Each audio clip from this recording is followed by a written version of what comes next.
Schoolmaster's Progress. Master William Horner came to our village to school when he was about 18 years old. Tall, lank, straight-sided and straight-haired, with a mouth of the most puckered and solemn kind. His figure and movements were those of a puppet cut out of shingle and jerked by a string, and his address corresponded very well with his appearance. Never did that prim mouth give way before a laugh. A faint and misty smile was the widest departure from its propriety, and this unaccustomed disturbance made wrinkles in the flat, skinny cheeks like those in the surface of a lake, after the intrusion of a stone. Master Horner knew well what belonged to the pedagogical character, and that facial solemnity stood high on the list of indispensable qualifications. He had made up his mind before he left his father's house how he would look during the term. He had not planned any smiles, knowing that he must board round, and it was not for ordinary occurrences to alter his arrangements, so that when he was betrayed into a relaxation of the muscles, it was in such a sort as if he was putting his bread and butter in jeopardy. Truly he had a grave time that first winter. The rod of power was new to him, and he felt it his duty to use it more frequently than might have been thought necessary by those upon whose sense the privilege had palled. Tears and sulky faces and impotent fists doubled fiercely when his back was turned, were the rewards of his conscientiousness, and the boys and girls too were glad when working time came round again, and the master went home to help his father on the farm. But with the autumn came Master Horner again, dropping among us as quietly as the faded leaves, and awakening at least as much serious reflection. Would he be as self-sacrificing as before, postponing his own ease and comfort to the public good? Or would he have become more sedentary, and less fond of circumambulating the schoolroom with a switch over his shoulder? Many were fain to hope he might have learned to smoke during the summer, an accomplishment which would probably have moderated his energy not a little, and disposed him rather to reverie than to action. But here he was, and all the broader chested and stouter armed for his labors in the harvest field. Let it not be supposed that Master Horner was of a cruel and ogreish nature, a babe-eater, a Herod, one who delighted in torturing the helpless. Such souls there may be, among those endowed with the awful control of the feral, but they are rare in the fresh and natural regions we describe. It is, we believe, where young gentlemen are to be crammed for college, that the process of hardening heart and skin together goes on most vigorously. Yet among the uneducated there is so high a respect for bodily strength, that it is necessary for the schoolmaster to show, first of all, that he possesses this inadmissible requisite for his place. The rest is more readily taken for granted. Brains he may have, a strong arm he must have, so he proves the more important claim first. We must therefore make all due allowance for Master Horner, who could not be expected to overtop his position so far as to discern at once the philosophy of teaching. He was sadly browbeaten during his first term of service by a great broad-shouldered lout of some 18 years or so, who thought he needed a little more schooling, but at the same time felt quite competent to direct the manner and measure of his attempts. "You'd ought to begin with large hand, Joshua," said Master Horner to this youth. "What should I want coarse hand for?" said the disciple with great contempt. "Coarse hand won't never do me no good. I want a fine hand copy."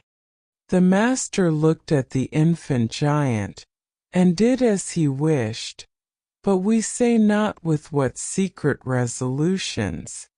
At another time Master Horner, having had a hint from someone more knowing than himself, proposed to his elder scholars to write after dictation, expatiating at the same time quite floridly, the ideas having been supplied by the knowing friend, upon the advantages likely to arise from this practice, and saying among other things, "It will help you when you write letters to spell the words good." "Pooh!" said Joshua. "Spellin' ain't nothin'. Let them that finds the mistakes correct 'em. I'm for everyone's havin' a way of their own." "How dared you be so saucy to the master?" asked one of the little boys after school. "Because I could lick him easy," said the hopeful Joshua, who knew very well why the master did not undertake him on the spot. Can we wonder that Master Horner determined to make his empire good as far as it went? A new examination was required on the entrance into a second term, and with whatever secret trepidation, the master was obliged to submit. Our law prescribes examinations, but forgets to provide for the competency of the examiners, so that few better farces offer than the course of question and answer on these occasions. We know not precisely what were Master Horner's trials, but we have heard of a sharp dispute between the inspectors whether Anil spelt angle or angel. Angle had it, and the school maintained that pronunciation ever after. Master Horner passed, and he was requested to draw up the certificate for the inspectors to sign, as one had left his spectacles at home, and the other had a bad cold, so that it was not convenient for either to write more than his name. Master Homer's exhibition of learning on this occasion did not reach us, but we know that it must have been considerable, since he stood the ordeal. "What is orthography?" said an inspector once in our presence. The candidate writhed a good deal, studied the beams overhead and the chickens out of the window, and then replied, "It is so long since I learnt the first part of the spelling book, that I can't justly answer that question. But if I could just look it over, I guess I could." Our schoolmaster entered upon his second term with new courage and invigorated authority. Twice certified, who should dare doubt his competency? Even Joshua was civil, and lesser louts of course obsequious, though the girls took more liberties, for they feel even at that early age that influence is stronger than strength. Could a young schoolmaster think of failing a girl with her hair in ringlets and a gold ring on her finger? Impossible, and the immunity extended to all the little sisters and cousins, and there were enough large girls to protect all the feminine part of the school. With the boys Master Horner still had many a battle, and whether with a view to this or as an economical ruse, he never wore his coat in school, saying it was too warm. Perhaps it was an astute attention to the prejudices of his employers, who love no man that does not earn his living by the sweat of his brow. The shirt-sleeves gave the idea of a manual labor school in one sense at least. It was evident that the master worked, and that afforded a probability that the scholars worked too. Master Horner's success was most triumphant that winter. A year's growth had improved his outward man exceedingly, filling out the limbs so that they did not remind you so forcibly of a young colt's, and supplying the cheeks with the flesh and blood so necessary where mustaches were not worn. Experience had given him a degree of confidence, and confidence gave him power. In short, people said the master had waked up. And so he had.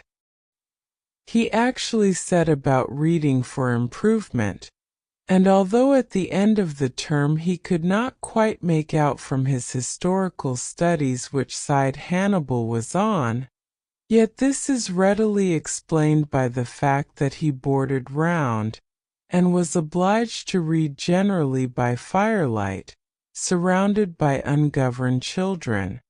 After this, Master Horner made his own bargain.